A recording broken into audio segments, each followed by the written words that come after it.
Hi friends, welcome to லட்சம்ஸ் recipe. இன்றைக்கி நம்ம சேனலில் கொத்தமல்லி இலையை வச்சு தான் கொத்தமல்லி சாதம் செய்ய போகிறோம். எப்படி செய்யறதுன்னு பார்க்கலாம் வாங்க. அதுக்கு தேவையான பொருட்கள் என்னென்னு பார்த்துடலாம். கொத்தமல்லி இலை ஒரு கைப்பிடி அளவு எடுத்து வச்சுருக்கேன். அதில் ஒரு 10 புதினா இலை, 2 பச்சை மிளகாய் வச்சுருக்கேன். தாளிக்கிறதுக்கு கருவேப்பிலை, ஒரு 5 பல் பூண்டு கட் பண்ணி வச்சுருக்கேன். ஒரு பெரிய வெங்காயம் நைஸாக கட் பண்ணி வச்சுருக்கேன். கடுகு, உளுத்தம்பருப்பு, கடலைப்பருப்பு, 2 காஞ்ச மிளகாய், ஒரு 2 டேபிள் ஸ்பூன் அளவுக்கு வேர்க்கடலை வச்சுருக்கேன். இதுதான் தாளிக்க தேவையான பொருட்கள். பெருங்காயம்,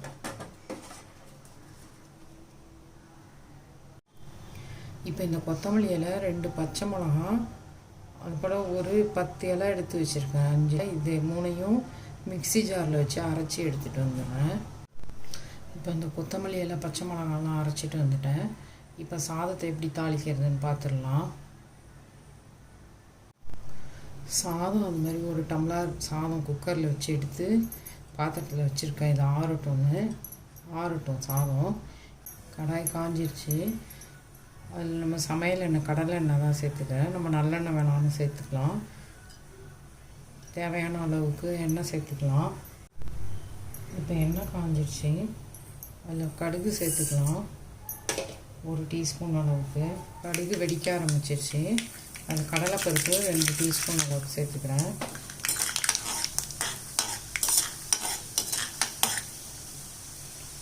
அதிலே உளுத்தம்பருப்பு சேர்த்துக்கிறேன், 1 டேபிள் ஸ்பூன் அளவுக்கு.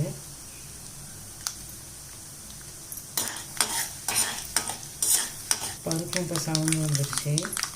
2 காஞ்ச மிளகாய் வச்சுருக்கேன், அதை கிள்ளி போட்டுக்கலாம்.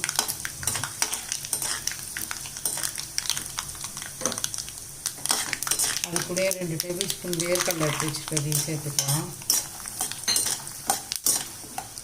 பெருங்காயத்தூள் கொஞ்சமாக சேர்த்துக்கலாம்.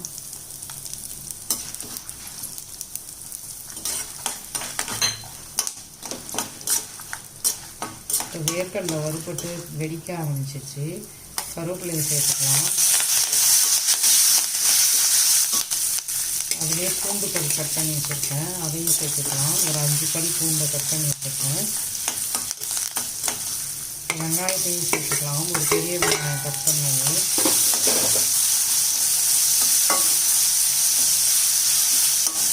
வெங்காயம் வதங்கட்டும். வெங்காயம் நல்லா வதங்கி வந்தோடனே நம்ம கொத்தமல்லி அரைச்சி வச்சுருக்கோம்ல, அதை சேர்த்துக்கலாம். இப்போ வெங்காயம் வதங்கிடுச்சு. அதில் 1 ஸ்பூன் உப்பு சேர்த்துக்கிறேன். சாதத்துலேயும் கொஞ்சம் உப்பு போட்டு தான் நான் வச்சுருந்தேன். அதனால் இப்போ இதில் 1 ஸ்பூன் சேர்த்துருக்கேன் உப்பு.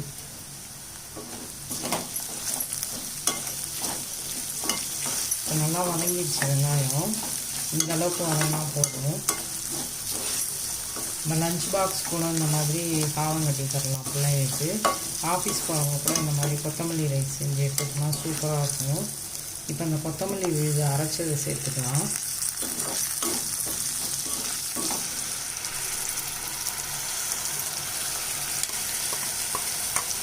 நான் மஞ்சத்தூள் சேர்த்தோம்னா அந்த பச்சை கலர் மாறிடும் வந்துட்டு.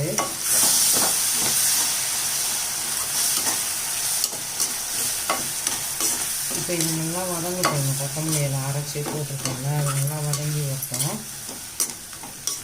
ரொம்ப சிம்பிளாக ஈஸியாக பண்ணலாம். இப்போ நம்மளுக்கு இன்னும் ஒரு 10 நாள் 15 நாள் போனால் கேஸ் தட்டுப்பாடு வரும்ன்றாங்க. ஒரு சில இடத்துல இருக்குன்னு சொல்கிறாங்க. அந்த மாதிரி நேரத்தில் நம்ம நிறையா சாப்பாடு செய்யறதுக்கு, சாம்பார் அது இதுன்னு பண்ணுறதுக்கு இந்த மாதிரி ஒரு ரைஸ் பண்ணிடலாம் ஈஸியாக, சீக்கிரமாக. கேஸும் நமக்கு மிச்சமாகும். மிக்ஸி கப்பில் நம்ம சேர்த்துக்கலாம். இப்போ பாருங்கள், இந்த கொத்தமல்லி நல்லா கொதித்து மேலே எண்ணெய் பிரிய ஆரம்பிக்குது. இன்னும் ஒரு 2 நிமிஷம் வதக்கி விட்டுட்டு நம்ம சாதத்தை கொட்டி கிளறிக்க வேண்டியதான். ரொம்ப சிம்பிள், ஈஸி, அதே சமயத்தில் டேஸ்ட்டாகவும் இருக்கும். செமையாக உடம்புக்கும் நல்லது. இந்த மாதிரி கொத்தமல்லி ரைஸு, புதினா ரைஸ்லாம் பண்ணி கொடுத்தோம்னா குழந்தைங்களுக்கு இந்த வெயிலுக்கு ரொம்பவே நல்லது. இந்த மாதிரி செஞ்சு கொடுத்தோம்.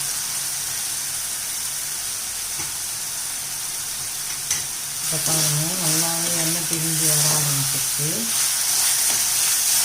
நல்லா வதங்கிடுச்சு இந்த மல்லி அரைச்சி போட்டது.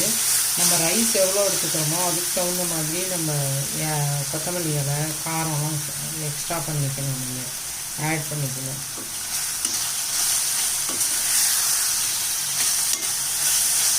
இப்போ நல்லா வதங்கிடுச்சு.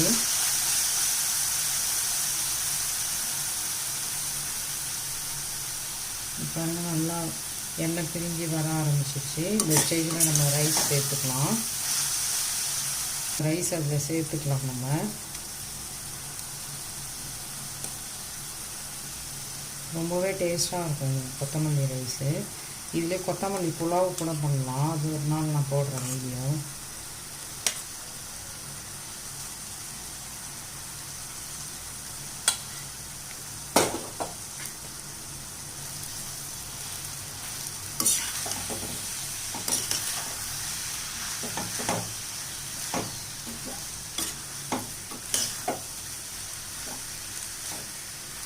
இப்போ இந்த ஸ்டேஜில் பாதி லெமன் எடுத்து வச்சுருக்கேன், அந்த லெமன் அதில் புழிஞ்சு விட்டுக்கலாம்.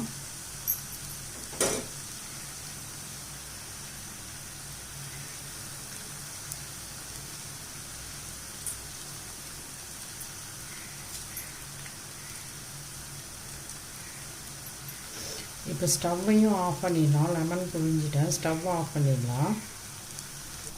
இப்போ லெமனை புழிஞ்சிட்டு சாதத்தை நல்லா கிளறிக்கலாம்.